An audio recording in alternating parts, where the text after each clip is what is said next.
Straight On Til Morning. Flora Sampson still wasn't sure what she was doing here. Come to that, she wasn't sure if she'd lost her mind. Most people she'd spoken to certainly thought she had.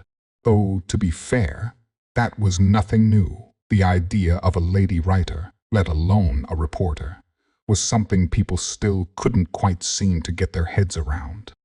Her poor dear mother certainly couldn't. A reporter indeed.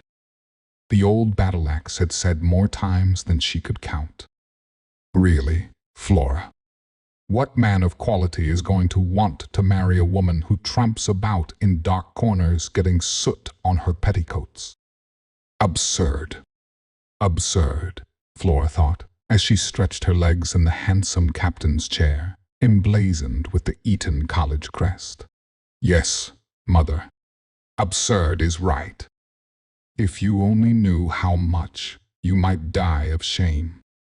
But Flora did know. It was only the fact that she would die of curiosity before she died of shame that had brought her here. Because when you got right down to it, the reason for her visit to Eton College, now in the spring of 1930, was truly absurd. It was only her inveterate capacity to follow a hunch, which told her it might be true, and that might just be madness, superseding whatever genius she possessed as an investigator. To even voice the hypothesis which brought her to the door of Master James Hawkins, Eton's new teacher of religion, would be enough to make anyone else break out in peals of derisive laughter.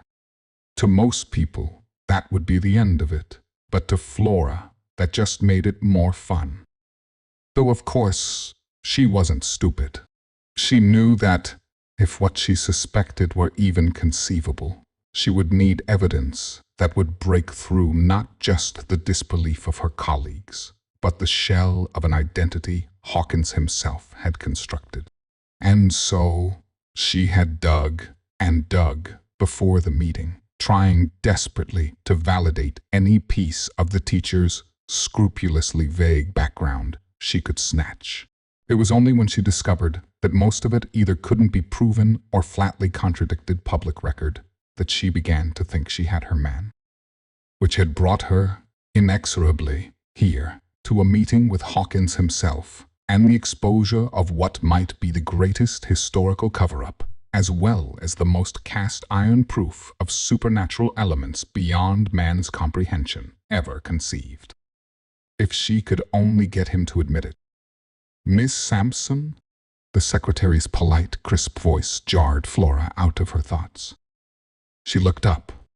Yes, Master Hawkins will see you now. Anxiety pooled in Flora's stomach, but she only nodded crisply. Thank you. She stood up and, as the secretary pulled the door wide, walked into the lion's den itself. A first look around the room made excitement blossom in her chest. Because if any teacher's apartments could have confirmed her suspicions, it was this one. It was nothing like the staid quarters kept by other Eton masters. Maps littered the walls. A perfectly constructed ship in a bottle reclined across the desk. Endless, yellowing copies of the Eton Chronicle sprawled on the floor, and to crown all, over the mantelpiece, there hung a rusty, visibly dulled cutlass. However, there was no sign of the master himself. No sign at all. Miss Sampson? Flora jumped at the smooth, aristocratic purr behind her and turned to find Hawkins himself standing behind the open door, which he slid closed with a casual smirk. The sight of him made butterflies rise in her stomach, and not entirely from nerves. He was a true specimen of a man, with long, dark, untamed hair, a wiry, muscled body which seemed to cling to the inside of his staid master's dress, and a face that might as well have been chiseled from marble, so distinct and graceful were the line of his cheekbones and the cleft of his chin. A pair of glittering, forget-me-not blue eyes regarded her with supercilious pleasure. Only two imperfections marred his stunning good looks: his skin, which carried the distinct yellow of fading parchment, giving him the appearance of a man who'd been not so much well-preserved as mummified, and the obviously false wooden hand which sat at his side. Yet striking though he was physically, what was far more exciting to Flora was that not one detail of his appearance argued in any way against what she suspected. She held out her hand. "Master Hawkins, a pleasure to meet you." Instead of simply taking her hand, Hawkins bent at the waist and kissed it with roguish savoir-faire. "Likewise, I'm sure." He straightened, slouched around his desk, and sat down. "Now, to what do I owe the pleasure of your company?" Flora swallowed and sat down opposite him. "Master Hawkins, I'm afraid you'll think me quite mad." Hawkins' eyes glittered. "Mad? Oh, Miss Sampson, I doubt that. You're far too young. Madness is, after all, what did Shakespeare say? Ah, yes, second childishness and mere oblivion. The prelude to death. And you, Miss Sampson, look very much alive." He winked, and Flora felt color rise in her cheeks. "In that case, Master Hawkins, perhaps you'll entertain a few questions." "Naturally. Anything for an intrepid member of the press, particularly one so—" His eyes flicked to her dress for a second. "Unconventional. Though I fail to see why you should be interested in me. You've cut quite a figure since arriving at Eton. I suppose there's quite a lot of local gossip about you." A glittering smile. "Nothing good, I hope." "I think we both know the answer to that." Hawkins leaned back and sighed. "I know what people say, particularly my colleagues. Rather boggles their mind that someone like me, someone without what they think of as good form, would be teaching at a place like this. I suppose it was inevitable that someone like you would come knocking eventually. Master Hawkins, with respect, it's not simply complaints about form that have me here. If I investigated every teacher with new ideas, I'd never get anything done. Then why me?" Flora drew a sharp breath. "Well, your background, for one. Or should I say, your lack of a background." "My background? Heavens, Miss Sampson, you could have asked anyone about that. I'm not so different from any other teacher here, really. Just an old alum trying to give back to the institution, which gave him the best years of his life." "Well, yes, about that." Flora pulled out her notes. "I've been through every edition of the Eton Chronicle and class notes for the past 30 years. There's no James Hawkins mentioned anywhere." Hawkins raised a hand to his breast in mock shock. "Are you accusing me of lying about my attendance, Miss Sampson?" "No. I've spoken to the other teachers. They say you know things no one but an old Etonian would know. And not just an old Etonian, either. A pop. It's obvious you went here. Then what are you suggesting? That I've taken this post under a pseudonym?" "Well, yes, exactly. And forgive me, Miss Sampson, but why should I do that?" This was it. The moment when she had to either abandon her entire theory or risk seeming insane. And she knew which she had to do. She smirked back at him knowingly. "You tell me, Captain." Thank God she hadn't blinked when she said, because in only one tiny, infinitesimal fraction of a second, something like dread flashed in Hawkins' eyes. Then, like nothing, it was gone. He laughed. "Captain? I've no idea what you mean, Miss Hawkins. I come from thoroughly landlocked stock, I assure you. I didn't say you were a naval captain." Flora's smirk deepened. "You got there on your own." "Well, it's a natural assumption. I supposed you must have seen all my decorations and assumed I had some unspoken maritime past. I think you do. For God's sake, doing what? Piracy. Piracy? Yes, piracy. Flora reached into her handbag and extracted something, a visibly aged copy of the Eton Chronicle. You see, Master Hawkins, I didn't just go back through 30 years of the records here. I actually went back almost 100. And do you know what I found? Don't keep me in suspense, I beg you. That beginning in 1853, this school has no record of its pupils. None at all. The pages listing them have all been ripped out. Why do you suppose that is? I'm sure I don't know. Yes, you do. Because you removed them. Me? Yes, you. And also, I even had a telephone call with the headmaster some weeks ago. He would only say you came highly recommended. I don't see what crime that is. Highly recommended by a Mr. J. M. Barry. Hawkins stared at her. Miss Sampson, I'm afraid I really am confused. Are you suggesting that a man of my youth and vigor is actually nearly a century old, not to mention none other than the real, living embodiment of some story by the estimable Mr. Barry? Flora smiled. Yes, Jas. Hook, Captain, that is precisely what I'm suggesting. You can call me mad if you like. Everyone else has. But I think we both know I'm right. But don't worry, I'm not here to expose you. Oh, well, that's a relief, Hawkins said with a roll of his eyes, though Flora could tell there was something slightly intrigued in his face. Slowly, he regarded her, his eyes narrowing in scrutiny before speaking. Well, all right, I'll play along. Supposing I was who you say I am, Miss Sampson, despite the fact that even in Mr. Barry's play, Captain Hook is dead. Supposing I was him, tell me this. Why should an infamous blackguard of the Spanish Main, the captain of the Jolly Roger, a fiend so infamous that to even speak his real name would be to set the country ablaze, why should he be willing to trust you? Because I don't believe Mr. Barry. No.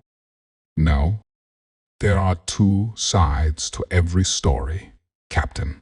And frankly, if your cover story has holes in it, then Mr. Barry's play is practically littered with them. For instance, Neverland is supposed to be a place without grown-ups, for one. So, how did a crew of grown pirates get there? How did a tribe of Indians get there? And why, when there are untold treasures, should they, let alone their desperate and dangerous captain, all fixate on one small boy? Has it occurred to you that it's only a story for children? Hawkins asked. That you might simply be driving yourself mad looking for logic in fairy tales? Flora chuckled. Captain, I don't believe in fairies. The effect this simple sentence wrought on James Hawkins was incredible. As soon as she said it, a smile of utter savage relief floated across his face, and he leaned in across the desk. Ah, and now you have my attention, Miss Sampson. Cold triumph flashed in his eyes. Good. Go on not believing in fairies. If you can, make sure no one does. Because every time a child says, I don't believe in fairies, the triumph gave way to dark rumination. One of those things falls down dead. And Flora felt her breath catch as the mask of James Hawkins melted away, and Captain Jas, Hook of the Jolly Roger, cadaverous, black of eyes, and yet beautiful, met her eyes. What happened to you, Captain? She asked. What really happened to you? Hook only smiled, and stared down at his wooden hand. "Tell me something first, Miss Sampson. Just for my curiosity." "Yes." His eyes lit with flickering, half-forgotten fire, like the spark in a long-disused kerosene lamp. "What gave me away?" Flora grinned. "Mr. Barry's speech about you a few years ago." "Hook, Eton." It sounded detailed enough that he got it straight from the source. After that, finding the years with the records ripped out confirmed it. Not to mention the name. James Hawkins? From Treasure Island? Hook chuckled. "Another work on which I'm happy to have been a source. Knew Barbecue and Flint personally, you know. Not sure they ever feared me, whatever Mr. Barry says, but I did know them. Before the other things happened." "And what other things are those?" Slowly, Captain James Hook sighed and began to finally tell his true, incredible story. "Let us be clear about something before I proceed. Mr. Barry is not wholly to blame for his rendering of my story. A playwright is not a journalist, and though he has taken liberties which excise the story's true moral, nonetheless, he has been kind to me. A share of the proceeds from his version have been mine since it first premiered on the London stage. Not to mention, he helped win for me the modest scholar's life which I now possess. A man who knows what it is to be deprived of the milk of human kindness, as painfully as I do, cannot be too choosy about such mercies when he finds them. Whatever his failures as an artist, Jim Barry gave me a life worth living, and that's an end to it." He sighed, and in that instant, it seemed that every instant of the century he had lived appeared on his face. "However, while I cannot reprove him personally, neither can I approve of his play or his novel. Both are dangerous, more dangerous than they should be. And all because of that infernal section when his fairy dies.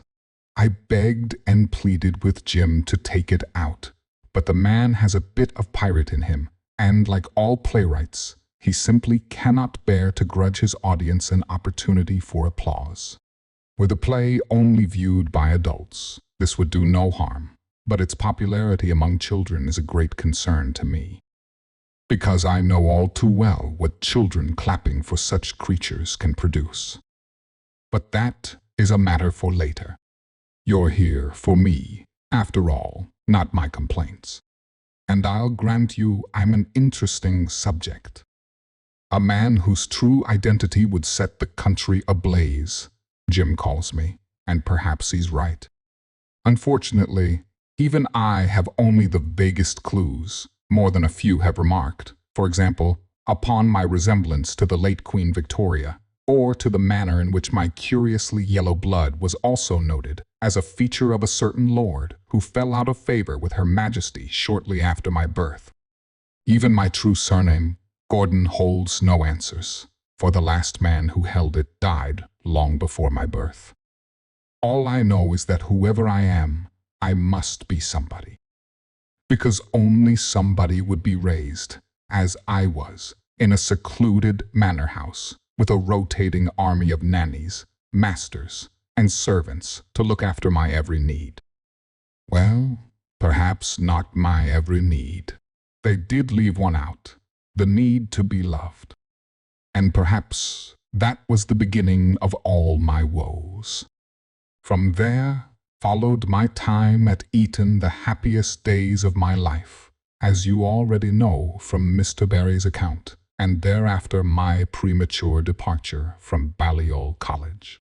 About that, too, there is not much to say, save that I soon determined upon my arrival that the academic life held no true interest for me. The irony of my current post is not lost on me, I assure you. But no, what curiosity I had was reserved for things which could not be learned in books. Not to mention, I knew that given the unanswerable issue of my birth, my career in respectable society would always be one which took place, as it were, in a terrarium, for there was an invisible and yet immovable ceiling on what I could accomplish. Whereas life outside of polite society, in the bellum omnium contra omnis, with its ruthless hierarchy of strength. There I might find my place without impediment. Which is why, as soon as I caught wind that a naval ship bound for the Spanish Main was docked in a nearby harbor, I immediately volunteered my services.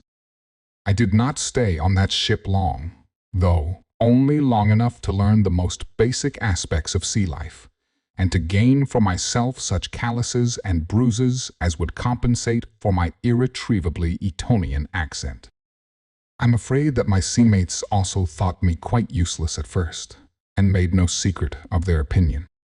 Indeed, they often expressed it in the cruelest of ways, which is why, by the time our ship was eventually attacked by pirates, I had no scruples left for their lives.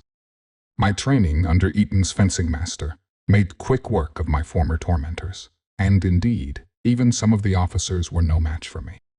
Only their captain himself, an old Etonian, proved to be too skilled. Yet by the time he disarmed me, it was too late. The pirates had taken most of the ship. He went down fighting, but he went down all the same. Which was, of course, right when the pirates themselves knew I wasn't one of theirs. That, in fact, I wore the uniform of the enemy. A few of the stupider ones tried to kill me, thinking I'd only turned on my comrades because I was crazed, but I dispatched them with barely a thought.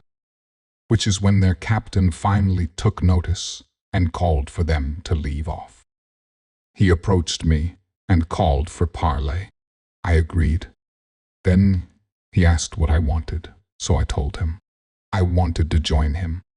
The man laughed at that. You? He asked. Some toff's bastard. What's barely more in a lubber? I said. Thou'rt a fool. A fool who cut down your men. I raised my saber. But very well. Try me yourself, if you wish. If you kill me, you're short an enemy. If you don't, you'll take me with you. The grizzled old scoundrel looked very surprised at that. Yet for all that, he drew his cutlass and did as I suggested. His first few strikes were easy to avoid, barely more than idle pokes. Yet, after some minutes, when he saw I was no green swordsman, he did eventually put up a fight. And what he lacked in technique, let me tell you, he more than made up in ferocity and long practice. I only barely managed to slice his arm before he disarmed me. But I was not done. As he tried to close with me, my boxer's instincts took over, and I threw a fierce left hook, knocking him backwards. A frightful look came into his eyes at that, and he strode toward me, saber held high, as if he meant to kill me before dropping the sword and embracing me like a brother. By thunder, green as thou look'st, thou'rt a demon, he laughed. What be thy name, me hearty? James Gordon. James Gordon? Pah! He spat. A pox on that! Thou'st knocked one of my teeth loose, lad. You see that? He raised his mouth, lip to expose the spot where one of his blackened teeth had fallen out from my blow. I could only grin. Your bloody fault for getting on the wrong end of my left hook. The captain began to laugh and seized my left hand, clasping it in his own. Aye, and that shall be thy name from hence, he shouted. James Hook, our new shipmate aboard the Jolly Roger. A roar went up from the men, and from then on, I was indeed one of them. I sailed with them for decades after that, and served many duties, though my first and most important was training the men to fight as I did. And that dear old Captain Red Hand, as I learned he was called, treated me less like a shipmate and more like a son. He would train me to fight with a pirate's cruelty every night when he got the chance, And by the time he died of a pox caught off some whore in Tortuga, the men chose me unanimously to succeed him. Which was how the reign of Captain Hook truly began. Hawkins paused and looked up at Flora with a sad expression. Now, I don't suppose you can understand this, Miss Sampson, never having been a pirate yourself, but the bond between shipmates engaged in that peculiar enterprise is not one of friendship. It transcends that. It's more like brotherhood, in the truest sense of the word. You may not like your shipmates all the time, you may not even trust them, but you love them, and even more so, as a captain. There wasn't a man on the Jolly Roger I'd not have died for, and considered it fair wages. It is essential you understand this, if the rest of my story is to make any sense at all. Flora nodded. I understand. Very well. Then, to the point. As you already know, the name of Captain Hook spread far and wide.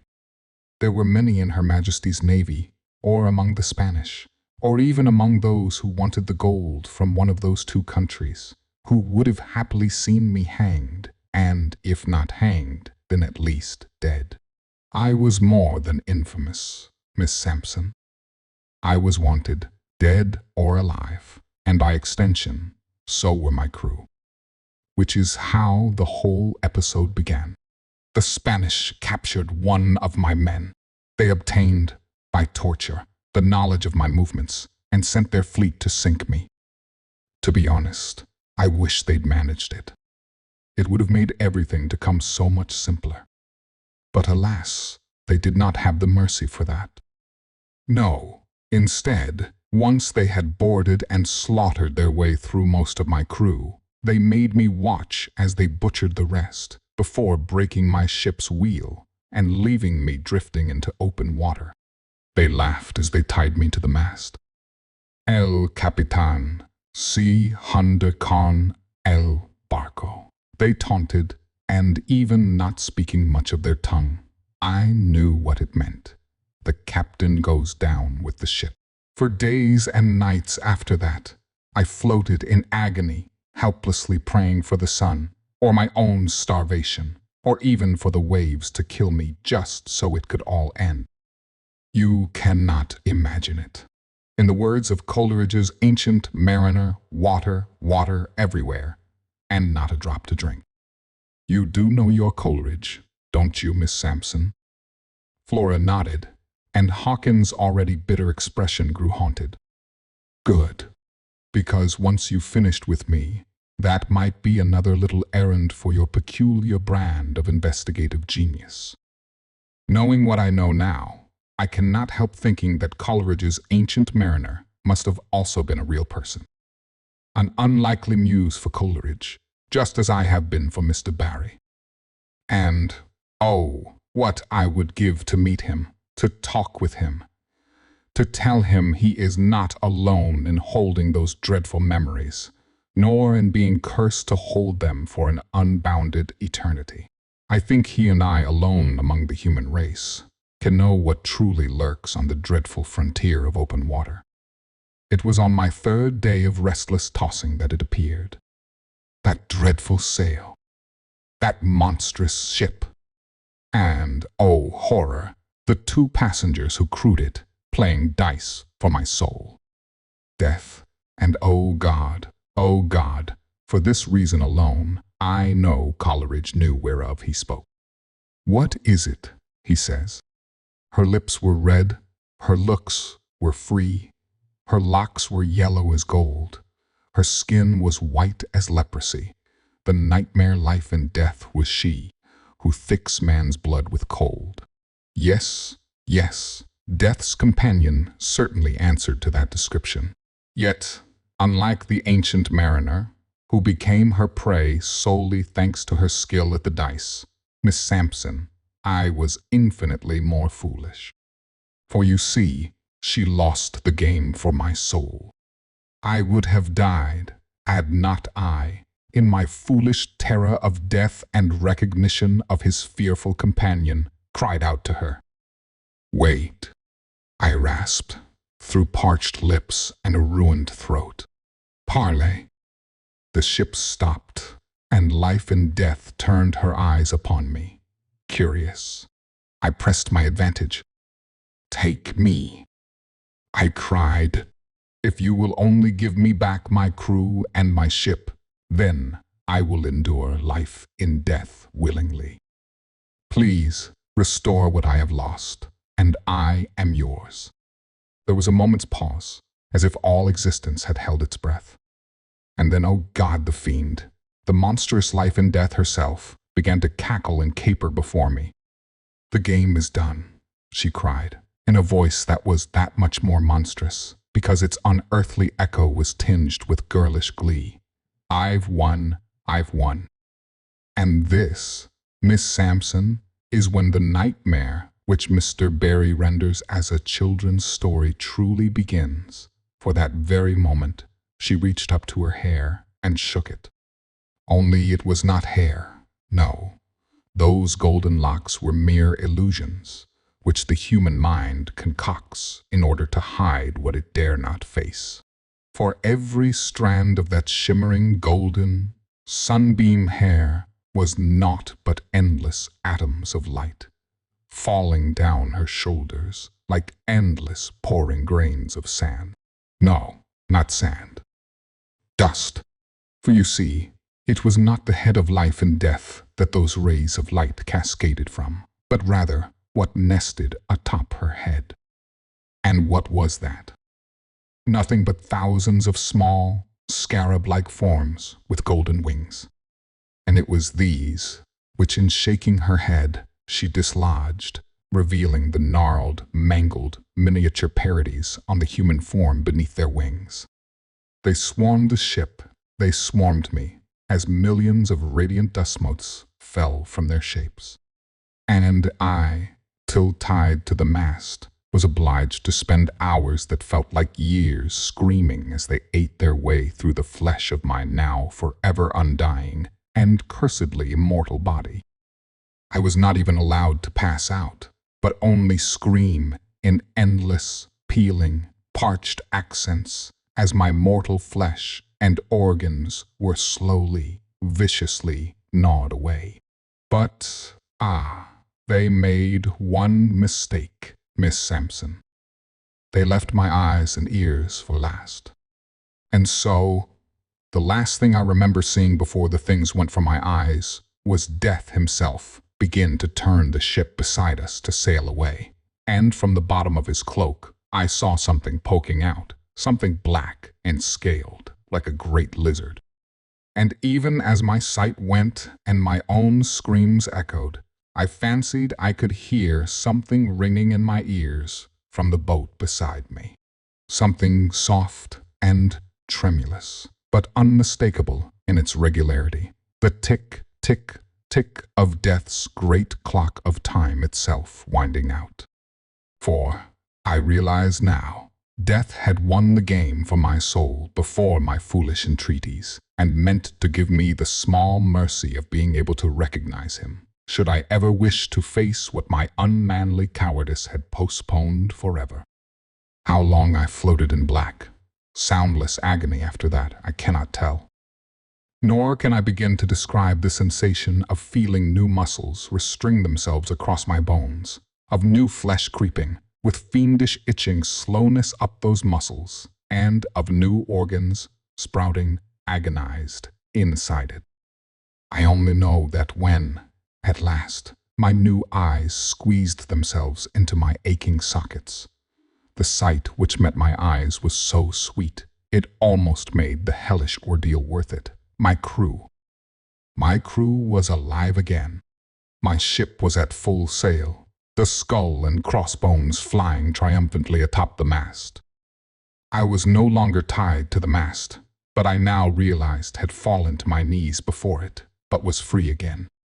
And I was cold, for I soon realized that while my tormentors had allowed my body to grow new flesh, it had not been able to grow new clothes, which meant that I was entirely naked. Can you imagine, Miss Sampson? I, a captain, naked before my crew. Now that he mentioned it, Flora could imagine it, which was precisely the problem. Despite the soul-searing terror of the narrative up to this point, she could feel a faint, scarlet blush stealing up her neck at this last detail. She coughed. It sounds dreadfully embarrassing. Hawkins laughed. Embarrassing? Yes, I suppose it might have been. For another man. At another time. But I was so grateful to be free of pain and to see my crew alive that it only made me laugh. I sprang to my feet and tried to embrace the first man I saw, but he quite reasonably jumped back, shocked that his captain should try to embrace him, let alone in his natural state. It was then that I began to wonder if they'd been aware of my presence at all before then, or if life and death had simply veiled my agonized form from them until its awful metamorphosis into undeath was complete.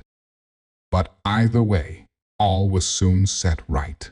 My boatswain took me in hand and guided me to my cabin, where he helped me to dress, albeit in a set of clothes so ornamental that, even at my height of infamy, I would have considered them excessive. I would not remark upon it, except that it was in noticing that inconsistency that I began to notice all the others. For one thing, my cabin was piled high with old issues of the Eton Chronicle, as if the dear old masters had somehow managed to find a carrier willing to take it to the Spanish Main, let alone onto a ship owned by an infamous privateer. But more than that, when I actually tried speaking to my boatswain Smee, who I remembered as a cussed old salt known for his facility with the cat, I found that his personality had somehow become not merely gentle, but actually childlike.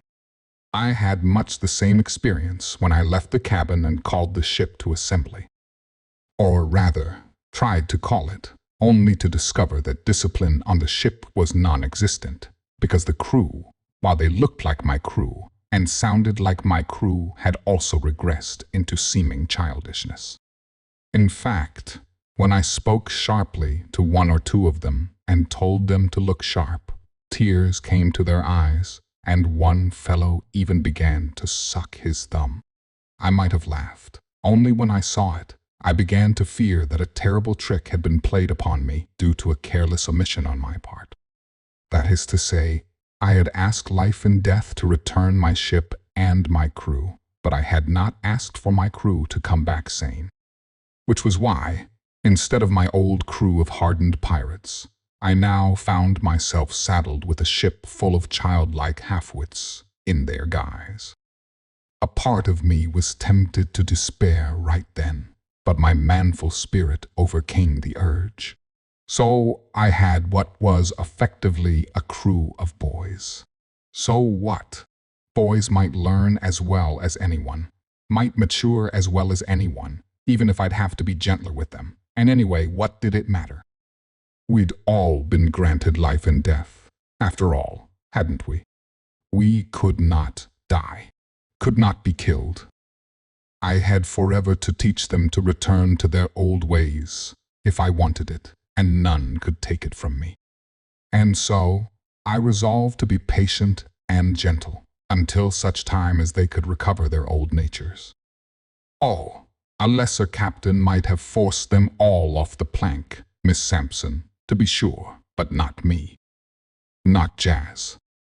Hook of the Jolly Roger. I loved my men.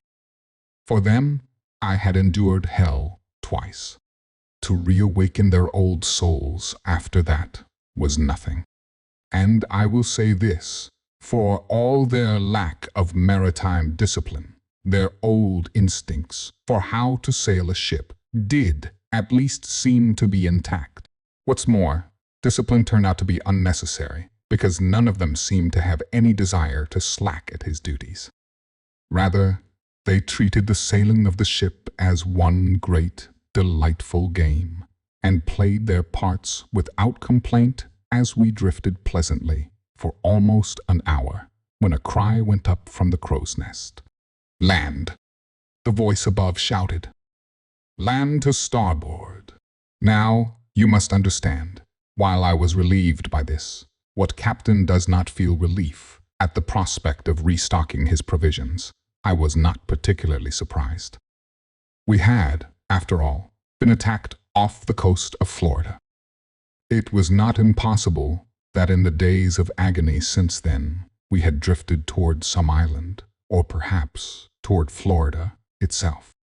When I drew my spyglass and looked to starboard, I expected to see one of any number of a dozen familiar ports growing closer.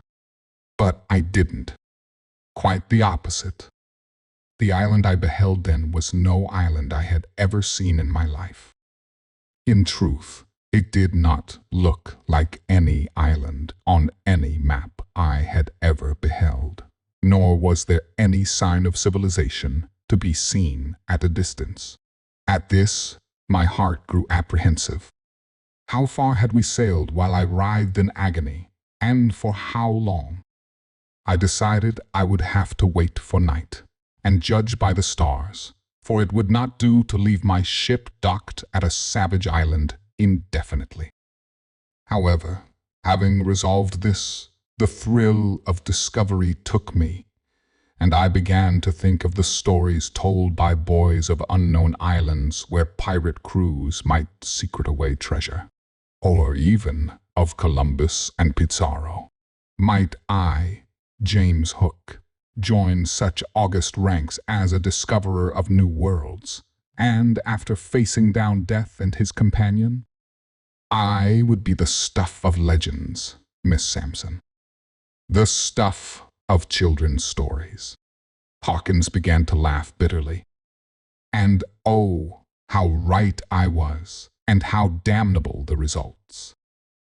Yes, indeed, I was the first to discover that hellish place, that haven of infantile cruelty, that eternal torture chamber, that Neverland.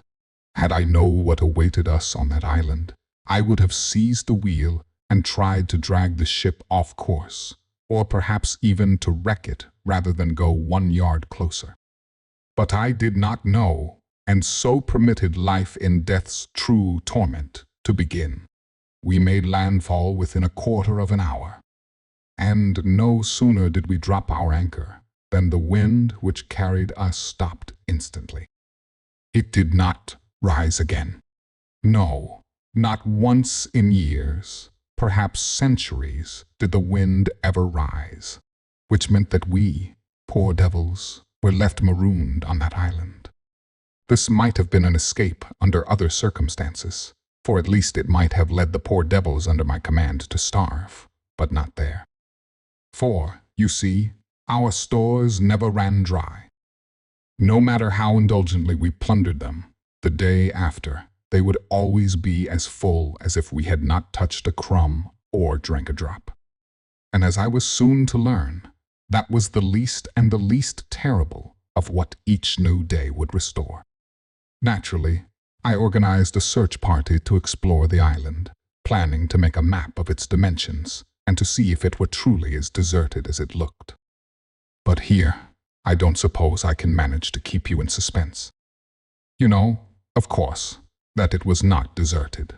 No, as I was soon to learn, it was very much inhabited, but not by men, by demons, deliberately selected and encouraged by life in death herself to plague me. The first of these demons we encountered were the natives, though quite honestly, I hesitate to call them that. I am a pirate, Miss Sampson. I have had dealings with native tribes. After all, there was kinship between people like me and people like them in our desire to plunder the respectable European settler for all he was worth. I even know a few of their tongues and understand too well the queer species of warlike honor which attends the native mind. These natives, however, had no honor, warlike or otherwise. Indeed, they were less like a real tribe than like a particularly nasty child's idea of one. Yet for all that, they fought like devils and had the minds to match, for their ambush caught us completely by surprise, and before we even knew what was happening, 3 of my men lay dead. I tried desperately to mount a counterattack, but my men, being mental children, were so frightened that they broke into a panicked retreat, which became a bloody rout. I was lucky to get back to the ship with a handful of men still alive and to draw up the lifeboats before our attackers could commandeer them. I thought surely this would be enough to keep us safe. After all, surely no man, native or European, could cross deep water without drowning, which was true. No man could. But that was before I met the boy. Hawkins' hands began to shake, and he stood hastily from his desk. My apologies, Miss Sampson, but if I'm to continue, some liquid courage is in order. He crossed to a large globe in the corner of the room and pulled it upwards to reveal several decanters full of unidentifiable spirits, with glasses to match. Hawkins uncorked one and poured himself a generous glass before knocking it back in one gulp and pulling a face. Then he held an unspoiled glass out to Flora. Anything for you, Miss Sampson? Rum? Whiskey? Flora shook her head, half in answer and half in disbelief at being offered rum by Captain Hook. No, thank you. Hawkins nodded, already in the act of refilling his glass. As you wish. Another swallow. Right. To the most important part of the story, I suppose. He reseated himself inside. You know, when Mr. Beery first showed me his play, Miss Sampson, I was furious with him. It felt like a betrayal of everything I had told him about my singular experience. How can you make that thing your hero? I bellowed. If I still had my hook, I'd open your throat for it. The poor fellow took it quite well, though. Now, Jimmy, that was what he called me in order to differentiate his name from mine. Be reasonable. Think what you've told me of your exploits. Old boy, I simply can't make people root for an infamous blackguard of the Spanish Main to kill a child. But it wasn't a child, I shouted back. It was a demon, Mr. Barry. A demon. You know that better than anyone. It doesn't matter what I know, Jimmy. What matters is what I can convince people to believe. And you do me a dishonor in saying I've made Peter my hero. If you'll turn on to the end, you'll see he ends up a worse scoundrel than you. I'm being practical, Jimmy, but that doesn't mean I'm going to twist your story beyond all recognition. The central theme is that children are cruel. It may take a bit for people to see how much that's true, but it comes in at the end. Hawkins shook his head. Well, of course, he was telling the truth, and he knew his business better than I, Miss Sampson, for his play has made both of us rich men. And I suppose there are limits to what the stage can show, limits which make my story very difficult to convey in a convincing way. But that does not change the truth, which brings me back to my first meeting with the boy, with Pan, which, believe me, is the only name I ever called it. Jim Barry invented that Peter part to humanize the beast. But you cannot humanize what is not human. And Pan was not human. I knew that the moment I first beheld it, soaring towards us, its childlike body held up by the same ghastly sunbeam dust which fell from the wings of my scarab tormentors as they ate my body. But worse still than that was the thrill of recognition I felt when I saw its face and realized this was no mere child. For in its leering, cruel, juvenile features, I beheld nothing less than a perfect replica of my own features when I was a boy. It landed on the ship and brandished a sword. Well, what could I do? I ordered my men to kill it, whatever it was, and God bless them, they certainly tried. But here, too, fresh horrors were to be found, for when it began to fight, I saw in its effortless, graceful, perfect good form a perfect image of how I must have fought when I first struck down my comrades on that first naval vessel. It even knew how to box, as I did, complete with the mighty left hook I had perfected. And as it cut through my men like butter, I finally understood the full depth of life in death's cruelty. She had returned my crew and my ship to me, but only to deliver us into battle with the embodiment of what had gotten my crew killed, and me damned, in the first place, my own childish inability to bear authority or to accept limitations of any kind. After all, had I not become a pirate because I wanted to rise higher than I could in polite society? Well, if rising higher than I ought was what I wanted, then naturally the demon sent to mock me would take the form of a flying boy. Had I not slaughtered men who trusted me, and their captain with them, out of pique? Why, then the demon would exact the same revenge on me, now that I was the captain.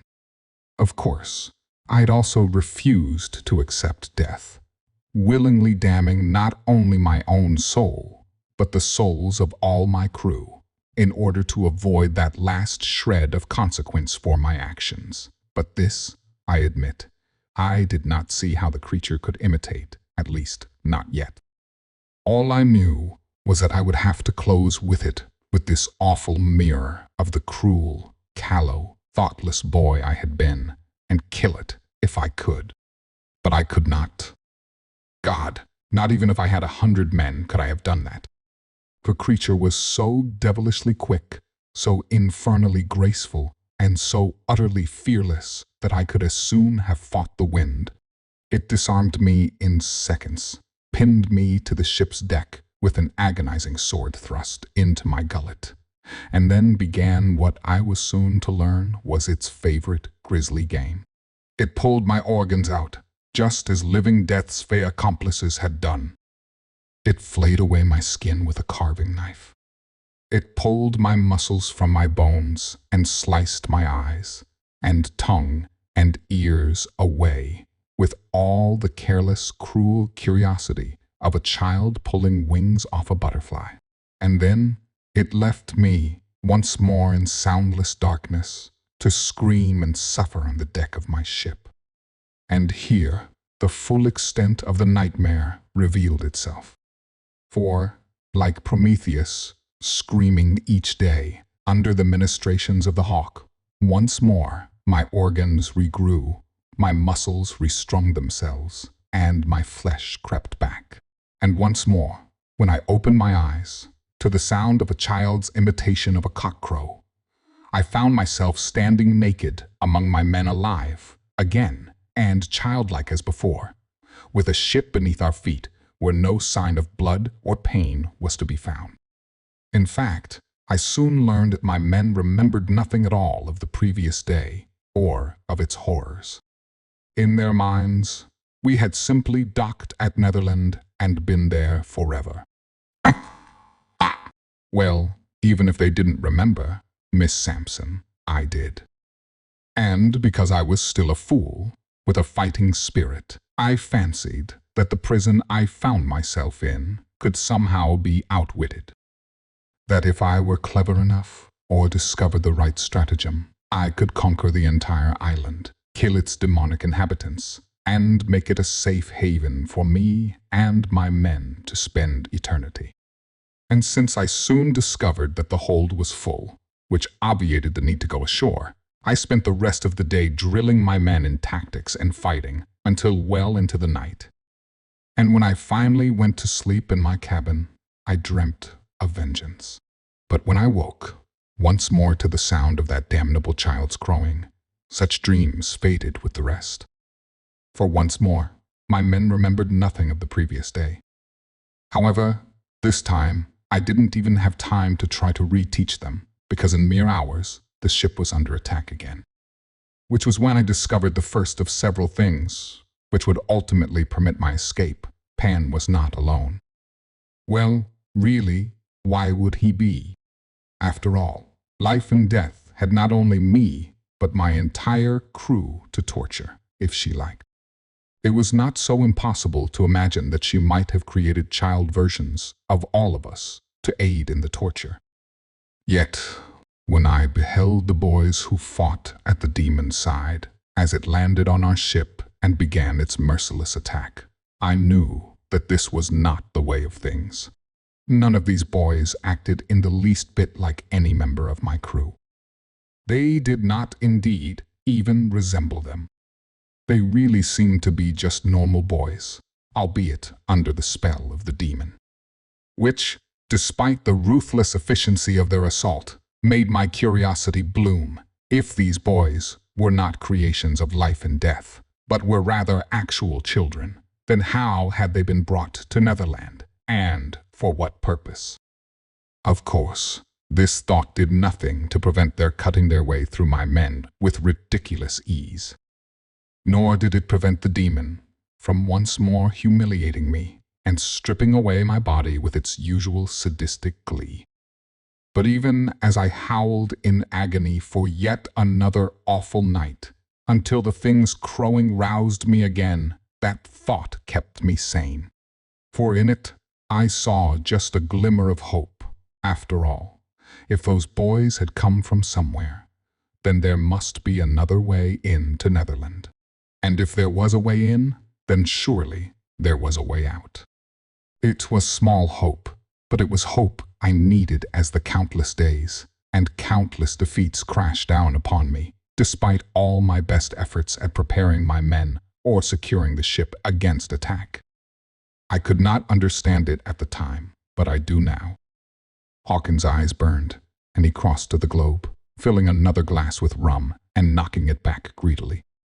Then he turned to Flora, his eyes haunted. You know, I assume, Miss Sampson, that when children play at Peter Pan, he spat the name, the strongest always choose to be Peter. They force the baby to be Hook. His hands clenched. The baby, Miss Sampson, that's where the canker gnaws, and not as Mr. Barry would have it, because it hurts my pride. No, that canker gnaws, because only now do I see that in those children's games, the fate of my men was constantly decided. The fact that the pirates never win when children play at Neverland, as Mr. Barry calls that circle of hell, was the precise reason why my stratagems availed me nothing, and I was forced to watch my poor crew die. Again and again and again, sometimes in the most horrible ways, and always to cursedly be reborn in their old childlike state the next day. It was the stuff of the darkest hole in Tartarus. Miss Sampson, my dance with Pan, with him as the boulder and I as Sisyphus, and for long eons of time, I truly despaired of ever escaping that hell. However, despite the grotesque tedium and monotony of my existence as a perpetual sufferer of cruelties at the hands of Pan and his native allies, I remained a thinking man, which was what finally permitted me to escape the tedium and monotony, if not the grotesquerie. All right, I said to myself, so I will be forced to suffer most every night until Pan crows, only for the exercise to repeat itself the next day. Let us take that for granted. If that is the case, then there is no reason for me to care for my safety, which will be compromised no matter what. Yet, I still have an advantage. Unlike my men, I can remember. I can learn, and therefore, I can learn where the walls of this cage lie, and perhaps perceive what holes might be found within them. So, when next I awoke, screaming from my near-nightly agonies at Pan's hands, I did not stay on the ship. Instead, I led my men into Neverland again, and this time, because I knew where the natives had laid their traps before, I avoided them. Oh, it took us no more than 5 minutes to find more traps, to be sure, and to die in yet more horrible ways. But the next day, I avoided those traps as well. I spent years memorizing every single dishonorable trick the island could throw at me to thwart my progress, and then years more learning its geography. And only then, after years of endless, frustrating pain, did I begin to strain at the bars of my cage. My first plan was obvious. I would capture one of Pan's boys and torture the location of his leader's hiding place from him. But all attempts at this failed. Even when I could catch one of them, Pan would always arrive too quickly for me to break him. Though I did learn one useful thing from these failures, the boys feared both pain and death. They did not know they would revive upon the morrow, no matter what happened. Knowing this, I immediately set about capturing a native and seeing if the same was true of them. Yes, it was. Which was the first moment I began to realize that my knowledge of how the prison worked was an advantage. I knew I would suffer no matter what happened and be reborn, but my enemies did not. Which meant I could threaten them with tortures and deaths that, while impermanent, still had the power to compel truth. Oh yes, I would never manage to carry them off. Pan would always arrive to prevent that. But my enemies never remembered this, no more than my men did. Unfortunately, however, torturing and killing the natives proved as useless as the boys. They had no knowledge of the subjects I was most keen to understand. No, they did not know where Pan's boys came from, no more than I did. No, they did not know how he flew.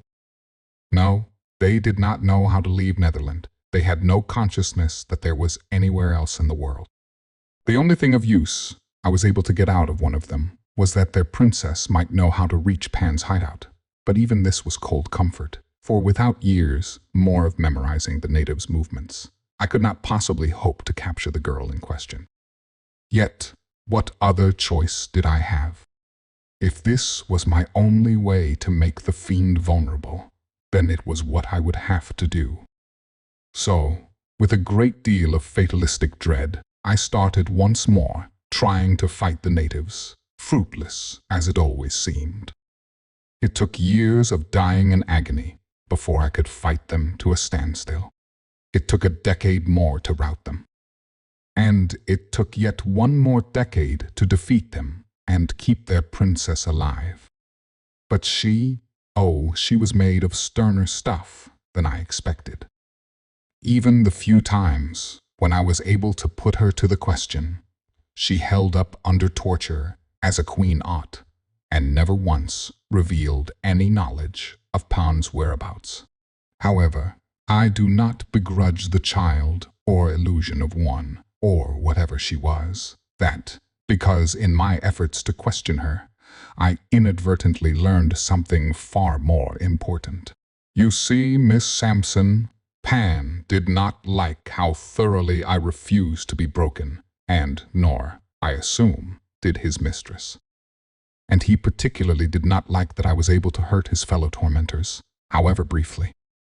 Which was what led him, finally, to slip up in one of our countless duels aboard the ship. For you see, once he beat me, he'd grown bored of pinning me to the deck, at least right away, and had since taken to chopping off my limbs, which would of course always grow back the next day. However, one day, when he managed to sever my left hand, a sensation I was so used to that I managed to choke back my cry of pain, I heard something I did not expect. Something I had almost forgotten could exist in my countless years of savage combat with Netherland's many cruelties. The sound of a ticking clock coming from beneath the ship. And, because I was not yet pinned to the deck, I managed to back away from Pan just enough to sneak a single look over the edge of the ship and behold the great black crocodile beneath, staring up at me with the hollow eyes of death and the sound of the ticking deep within its gullet. Which was when an idea, finally, struck me. "Oh, mercy, Pan," I cried, trying as best I could for the terror of my early days in the fiend's clutches. "Mercy, do what you like with me, you heartless boy, only don't. Throw me hand to that crocodile, I beg ya.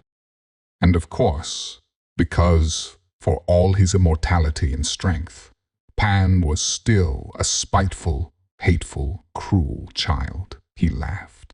And then, without so much as a second thought, he threw my hand down into the water, where the crocodile snatched it in its jaws and swallowed it whole. And though I screamed and cried and blubbered after that, as I had so many times before under his ministrations, in my heart, Miss Sampson, I had hope for the first time. For when that croc had swallowed and an experiment had begun, and I had only to wait to see if it bore fruit. So you can imagine my utter delight when Pan crowed the next day, and, instead of waking to find myself restored completely, oh wonder, my hand still pained me, because it was still missing. My experiment had worked, and thanks be to God, I now knew that there was a way of escape, should I ever be desperate enough to take it. Which was that I were to throw myself to that crocodile to death, as I should have done when first he sailed by. I would finally be free of the horrors of Neverland. Oh, I almost threw myself into the croc's jaws that very second, Miss Sampson. But I was held back, not just by fear, but by remorse. After all, to give myself up to death, while it would free me from the horrors of Neverland, it would leave my poor childish crew with no hope of escape. No, for all the many lines I had crossed since arriving in that dreadful place, I still cared for my crew as if they were brothers, or even sons, Miss Sampson, and I could not bear to do something so selfish. Not when the only people who had ever loved me in my life would be left to hell. At first, I considered making them all walk the plank only to follow, myself, when the last had been eaten, but the mere thought infuriated me. The poor devils would be terrified. They would not know that their captain did it as mercy. They would not understand that their captain did it as mercy. And why should they be forced to endure it? Why, after all the pain that we had all been through, should we have been required to accept such a dreadful end? It would make the whole thing pointless. It would insult all we had already endured. No, throwing us all into the jaws of death was not the way. It might suffice as a last resort, but not until we had tried everything to achieve what I now suspected would truly defeat our captors, the death of Pan and of the fragment of life in death that attended and protected him. Yes. If I could accomplish that even once, even if it didn't take, then the torture chamber would lose its meaning. I would have every entity within Neverland at my mercy, then, and life in death's cruel game would be defeated on its own terms. She would have no choice but to release us all, simply to avoid my compounding the humiliation. And so, now finally possessed of a plan, however difficult, I returned to my endless game of attrition with Pan and his mistress. And even though they kept visiting agony upon agony on me, now I began to almost relish the frustration with which they inflicted it. They, after all, had to win this game every time, whereas I only had to win once. What's more, now that I had my way out, I no longer felt like a prisoner to their ministrations, but rather like a willing participant who was simply biding his time until he could turn the tables. Which is why, slowly, day by day, hour by hour, minute by minute, stroke by stroke, and scream by scream, I began to learn how to fight Pan himself, and to begin to penetrate his good form, which had once seemed invincible. And then one day, in a blast of pure luck, the final puzzle piece snapped into place.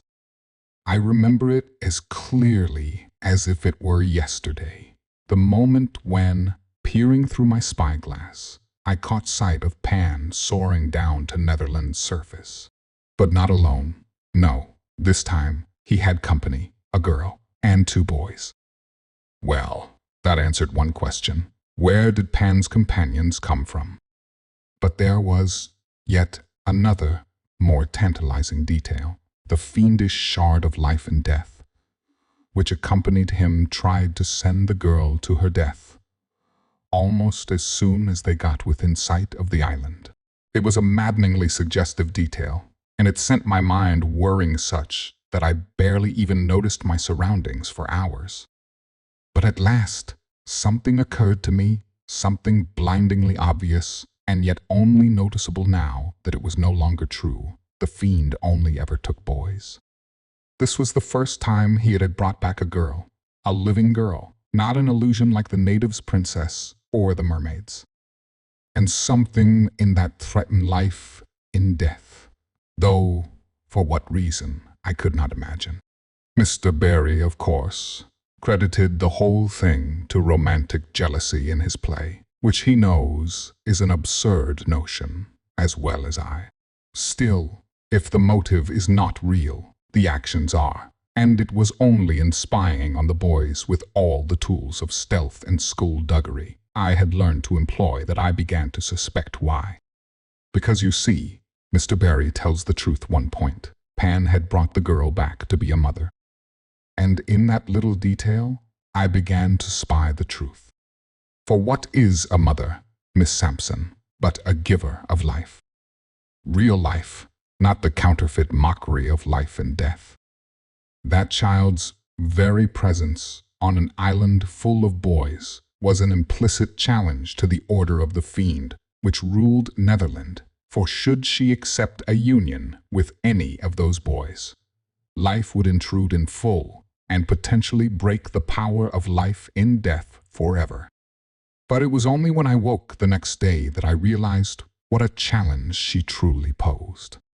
'Cause for the first time, when I checked our stores, I found that they were depleted. I questioned my men and found that they remembered the day that had passed, which is when I knew what my next step must be. I must capture the girl. Oh, not out of some perverse desire, but for a simpler reason. 'Cause Pan would come to save her, and because I had not yet found the means to beat him, he would succeed. Which meant he would make the child desire him and set in motion the means by which life and death's hold on Neverland might be broken forever. Oh, yes, if I could make the whole pantomime convincing enough, then there would be no need to defeat Pan myself. His very urges as a boy, if boy he was, would do the work for me. And so, with planning as careful and devious as any I had devised, when I was still the terror of the Spanish Main, I set about laying my final trap. I kidnapped the girl. I took steps to kill Pan which I knew would not succeed, but which I knew would make her despair of his survival. I even managed to use the wedge that the girl's presence drove between Pan and his fragment of life and death, to make the hideous sprite reveal the location of his hiding place before trapping it in a lamp and tossing it to the bottom of the sea, so that if it were possible to kill Pan, I would accomplish it and free us all no matter what happened. Then I waited. As I predicted, Pan came. He fought me, and while I came as close as I had ever come to defeating him, even at my best, I knew I was still no match for him. But what was more, I knew that my plan could not work if the girl believed he had spared my life. So I lured him to the topmost part of the ship until we were overlooking the ocean, and when he finally showed his frustration and kicked me into the ocean, I could hardly contain my glee. "Bad form, Peter," I shouted as I plummeted toward the open crocodile's jaws, laughing as I thought of how, in finally accepting the embrace of death, I had finally sprung a trap which might unravel my great mistake once and for all. I did not even bother to struggle as death caught me in his jaws. He paused and smiled softly, a hint of mourning entering his face. Flora, however, was too fascinated to let the moment pass.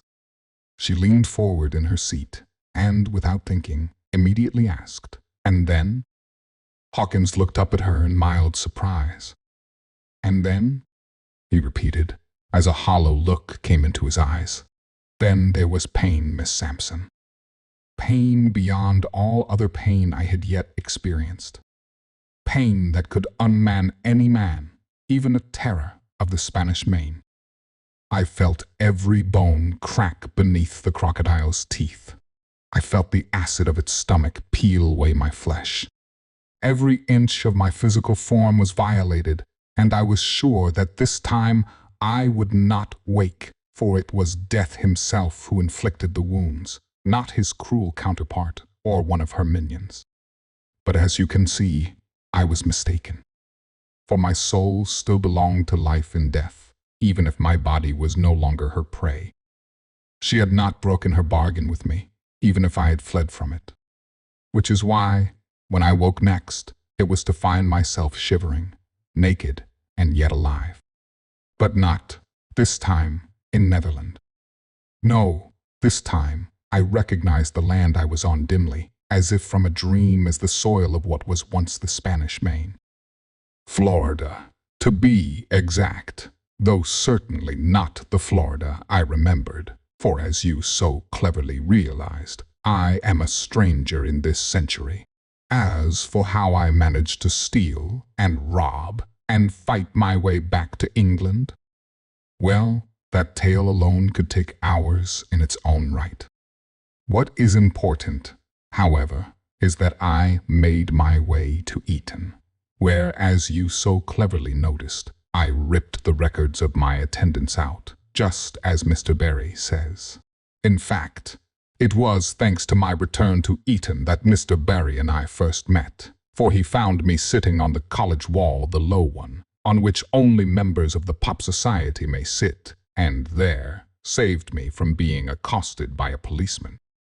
It was from there that I told him the story I have just told you, and bless him, though a lesser person would have thought me a madman, Mr. Barry took me in hand and gave me a home and comforts until such time as he could find me a more suitable, more decent engagement. He smiled and sat up in his chair, spreading his hands. Which is what brought me, at last, back to dear Eton permanently, where you find me now. They say I teach religion, and I do, though I fear it's rather an overly polite way of describing my true scholarly pursuits, which the other masters frown upon a great deal. You see, Miss Sampson, what I am truly a scholar of is not religion, writ large, but rather a scholar of the geography of hell. He raised one finger and pointed at the maps on the walls, and when Flora looked closer, she saw immediately what he meant. These weren't maps of anywhere on Earth. Rather, they appeared to be hand-drawn maps of various versions of hell, some of which even she recognized, Dante and Milton and others, which looked wholly foreign and frightening. A dark smile twisted Hawkins' mouth. I have read every book, in every language a man can learn, on the subject of hell, Miss Sampson, and for one very simple reason, because I know that my final stratagem failed. Wendy Darling, though that is not the girl's real name, did not conceive a child with Pan. I know, because I found her some years ago in a hospital. She was old and gray, and her eyes barely worked, but she knew me in an instant, and I had to take great pains to assure her of my kind intentions before she would talk. But eventually, talk she did. And because I know what happened after I was eaten, I know that my men are still suffering somewhere in that hellish Netherland, where boys never grow up and pirates always lose their battles and die screaming for their mothers. So I have taken it upon myself to learn all I can of hell, not so that I may avoid it, but so that I may know how to enter it again, and in which damnable circle I must look to find the island where the souls of my crew are trapped. What else can I do, Miss Sampson, knowing that it is only my folly that put them there? I ask you, what else? Flora waited for him to go on, but when he didn't, she realized the question wasn't rhetorical. But what could she say? She was almost too riveted by the story and by the haunted dark eyes of James Hawkins, or Gordon, or Hook himself to speak. She tried to speak, but her mouth felt dry. I don't know, Captain. No? What would you do then, Miss Sampson? Not to save your crew, but to save your family. Perhaps your husband. I'm not married. A slight, wolfish twinkle entered Hawkins' eyes, then vanished. I beg your pardon. Your mother, then? We all have mothers, after all. Except Pan. What would you do to save her from hell? Mom and I don't get on very well, but if she were in hell, Captain, I'd do anything to get her out. Hawkins relaxed, his eyes closing with relief. Thank you, Miss Sampson. He reached into his desk idly, and a moment later, she heard a faint metallic click issue from within. Thank you. You have eased my heart on a very important point. Flora smiled, but unbidden, fear was rising in her at the queer, almost predatory look in James Hawkins' eyes. I'm glad. She stood. Well, Captain, this has been most enlightening, but if there's nothing else. A dagger whizzed by her ear as she turned toward the door, burying itself in the wood. The sight froze her for a second before her feet worked again, and she tensed to run, but the movement came too late. The bite of something curved, metal, and razor-sharp was already at her throat. You are not going anywhere, Miss Sampson, purred Jas. Hook, captain of the Jolly Roger. Not now. I'm sorry, but you are simply too valuable. Captain, what are you doing? Exactly what you said a man in my position should do, Miss Sampson. Anything. You see, the one thing I didn't mention about my little journey through the crocodile's gullet is that I didn't make it alone. No, that lamp containing the living shard of life in death got swallowed too. I've kept it, and the fiend within, ever since. Until, very recently, I had no idea how to use her, because I had no idea how one might return to Neverland. But just a few nights ago, I had something of a breakthrough. It was Mr. Barry's play that did it. Fairies' life and death are bound by belief. Well, the entire world now believes that you can get to Neverland by following the second star to the right. Which means I should be able to as well. I have been waiting for an opportunity like this. An opportunity for what? Captain, I don't. Ah, Miss Sampson, but don't you remember? The one thing life and death cannot abide in her realm is a woman. A mother, and ideally, a mother with child. Oh, I could have snatched any tramp off the street if I wanted, but when you came right into my lap, I'm a pirate, Miss Sampson. I not only take what I want, I take it where I want. Please? Flora stammered, tears of fear suddenly coming to her eyes. Please, But her words were cut off as Hook's one good hand came into view above her, and she beheld what was in it. It was just as he'd said, a horrid, miniature mockery on the human form, its gangly limbs twisted, its mouth lined with razor-sharp teeth, its skin white as leprosy. And from its wings, golden and scarab-like, a hail of motes of sunlight fell down onto her eyes. Don't cry, Miss Sampson, breathed Captain James Hook, his voice pregnant with cold mirth. That's not the way to get to Neverland. You know the way from Mr. Barry's play, don't you, Miss Sampson? No, you think lovely, wonderful thoughts. The room began to spin, and the last thing Flora saw as her body rose into the air was Hook's terrible, beautiful smile. And up we go.